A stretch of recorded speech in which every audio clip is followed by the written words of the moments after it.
અહેમદપુર માંડવીના advance વોટરનું ID hack કરી પોતાના માટે વપરાશ કરતો શખ્સ ઝડપાયો। તાજેતરમાં ગીર સોમનાથ જિલ્લામાં સાયબર ક્રાઇમ પોલીસ સ્ટેશનની શરૂઆત કરવામાં આવેલી છે। તેનો સૌપ્રથમ ગુનો ગઈકાલે સાયબર ક્રાઇમ પોલીસ સ્ટેશન ખાતે દાખલ કરવામાં આવ્યો છે। આ ગુનામાં ફરિયાદી શ્રી ધર્મેન્દ્રગીરી બાલુશ્રી ગોસ્વામી દ્વારા adventure water sports private limited નામની વોટર સ્પોર્ટ્સ માટેની એડવેન્ચર કંપની ચલાવવામાં આવે છે અને તેના પ્રચાર પ્રસાર માટે એડવેન્ચર વોટર સ્પોર્ટ્સ દીવ નામનું ઇન્સ્ટાગ્રામ આઈડી બનાવેલું છે।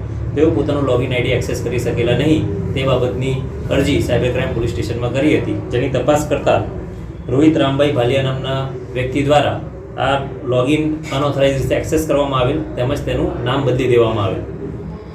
તેથી આરોપીને પકડી લઈ અને આઈટી એક્ટ મુજબનો ગુનો દાખલ કરવામાં આવેલ છે।